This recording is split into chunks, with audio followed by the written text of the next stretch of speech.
beautiful day. It's another beautiful day. ថ្ងៃនេះមានថ្ងៃល្អណាស់គ្រាន់តែខ្យល់ខ្លាំងបន្តិចហើយនឹងវាត្រជាក់តែថ្ងៃរះល្អពេលព្រឹកព្រលឹមនៅទីនេះជាឧទ្យានជាតិមួយទឹកនេះគឺជាទឹកដែលគេទុកជាទំនប់ដើម្បីទុកទឹកស្អាតប្រើប្រាស់ទឹកសាបប្រើប្រាស់ហើយសួនឧទ្យាននេះគឺជាសួនឧទ្យានមួយឈ្មោះថា Listerfield សត្វទាំងអស់នេះគឺជាសត្វបក្សីព្រៃមិនមែនជាសត្វដែលគេចិញ្ចឹមទេហើយយើងអាចប៉ះពាល់វាបានទេអញ្ចឹងមានទោស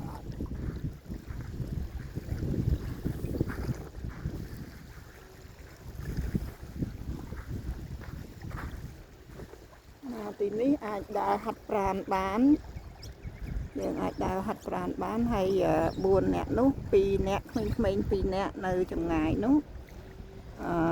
បាញ់មិញបានជួបពួកគាត់នៅកន្លែងចតឡាន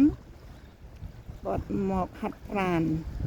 ក្មេងៗទាំង2នាក់នោះគឺជាក្មេងដែលមានប្រាជ្ញាខ្សោយបញ្ញាអញ្ចឹងត្រូវបានរដ្ឋាភិបាលមើលខុសត្រូវថែរក្សាអ្នកដែលមកជាមួយនោះគឺជាអ្នកដែលធ្វើការបក្សីទាំងអស់នេះរស់នៅដោយសេចក្តីសុខសាន្តរកស៊ីតាមធម្មជាតិហើយនៅទីនេះក៏មានសត្វកង្ការូជាច្រើនដែរ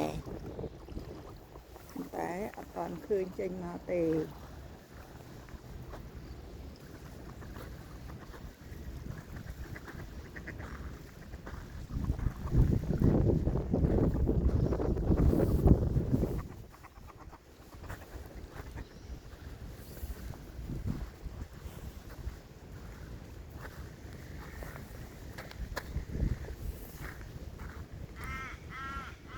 បឹងនេះធំណាស់ជុំវិញហ្នឹង Yes beautiful day បឹងនេះមានទំហំធំហើយយើងអាចដើរជុំវិញយើងអាចមានផ្លូវជាច្រើនដែលអាចដើរជុំវិញបាននៅក្នុងព្រៃ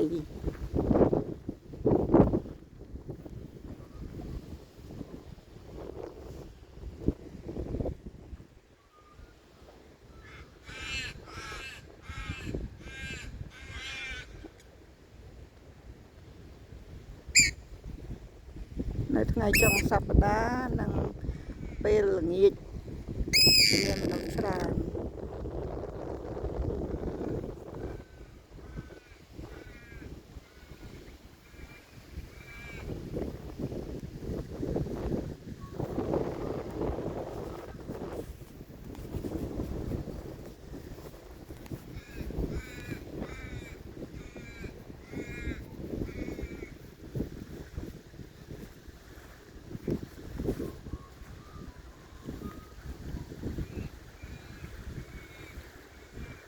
នៅប្រទេសអូស្ត្រាលីនេះ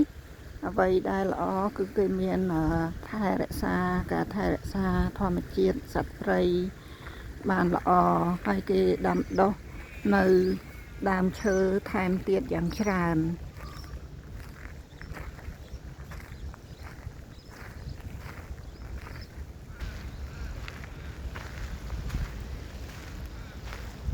មើលសត្វទាំងអស់នេះអត់មានខ្លាចយើងទេ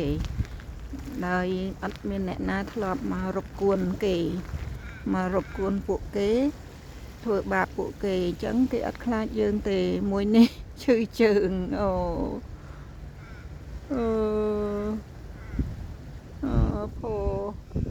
ផ Poor girl, poor guy.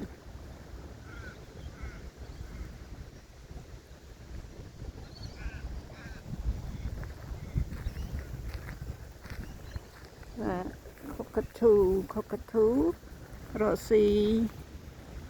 ដោយសុខសាន្តដែរ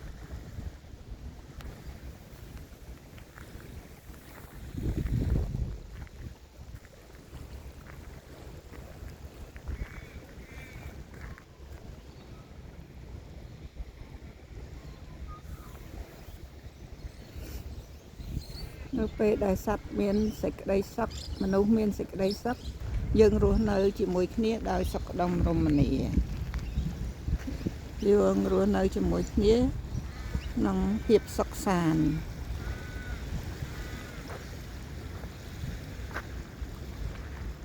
ទាំងអស់គ្នាមិនបៀតបៀនគ្នាមិនសម្លាប់គ្នា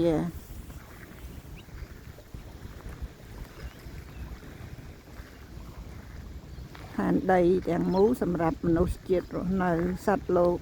និងរុក្ខជាតិទាំងអស់មិនមែនជារបស់អ្នកណាម្នាក់ទេបុគ្គលម្នាក់គ្រាន់តែជាផ្នែកមួយដ៏តូចនៃផែនដីប្រហែលជាអាចតូចជាងខ្សាច់ទៅទៀត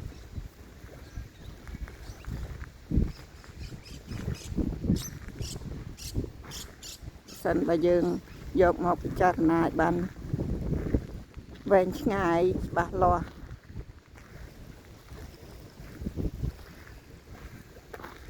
ចឹងតើយើងគួរធ្វើអ្វី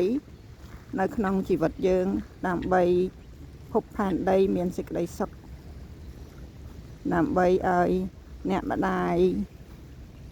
ធម្មជាតិនេះអ្នកម្ដាយធរណីនេះមានសេចក្តីសុខដែរផងដែរកុំឲ្យយើងរស់នៅដើម្បីបំផ្លាញអ្នកដទៃរស់នៅដើម្បីតែលុយដើម្បីខ្លួនយើងគ្មានសេចក្តីសុខសម្រាប់អ្នកដទៃគឺយើងមិនមែនជាមនុស្សដែលមានសេចក្តីសុខនោះទេគឺយើងជាមនុស្សដែលខ្វះនៅសេចក្តីសុខយើងភ័យខ្លាចក្នុងការរស់នៅលើភពផែនដីនេះចឹងបានយើងចេះតែបំផ្លាញអ្នកដទៃ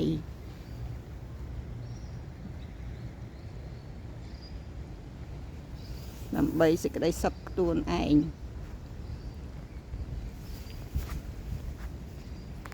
យើងមិនបាច់ចាំបាច់ធ្វើអញ្ចឹងទេក៏យើងរស់នៅមានសេចក្តីសុខដែរអ្នកដែលបំផ្លាញអ្នកដទៃមិនមែនជាមនុស្សដែលរស់នៅដោយសេចក្តីសុខទេគឺពួកគាត់អត់មានសេចក្តីសុខគាត់រស់នៅក្នុងភាពភ័យខ្លាចយើងមើលសត្វទាមួយនេះដែលហែលទឹកឬក៏សត្វបក្សីនេះដែលហែលទឹកនេះគាត់រស់នៅដោយសុខសាន្តដោយសារយើងមានសេចក្តីសុខគាត់ហែលទឹកគាត់រកចំណីដោយសុខសាន្ត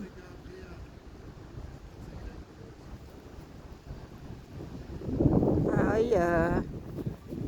យើងក៏រស់នៅដោយសុខសាន្តដោយសារយើងអត់មានបៀតបៀនអ្នកណា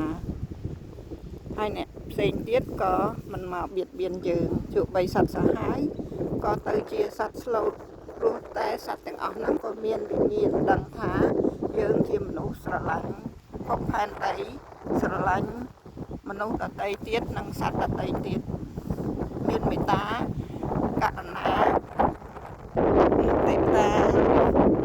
បេខាដល់សត្វទាំងអស់នោះដល់សត្វទាំងអស់ដូចគ្នា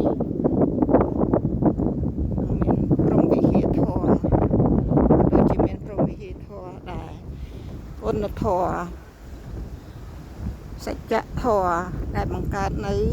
ឲ្យមានភពផែនដីដែលមានសេចក្តីសុខ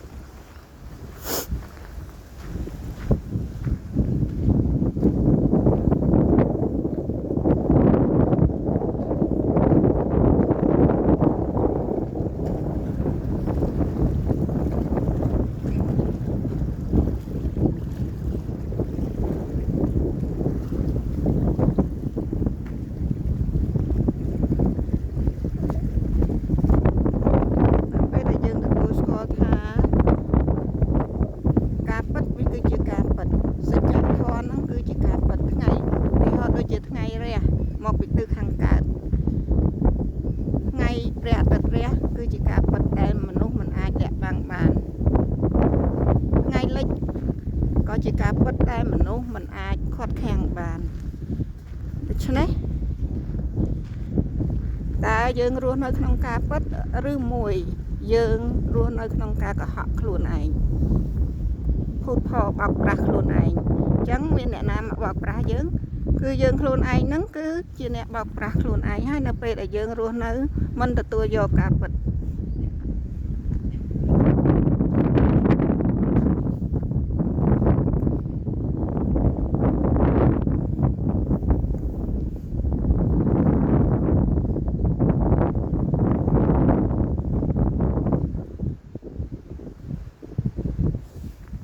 ការពិតយ៉ាងម៉េចខ្លះ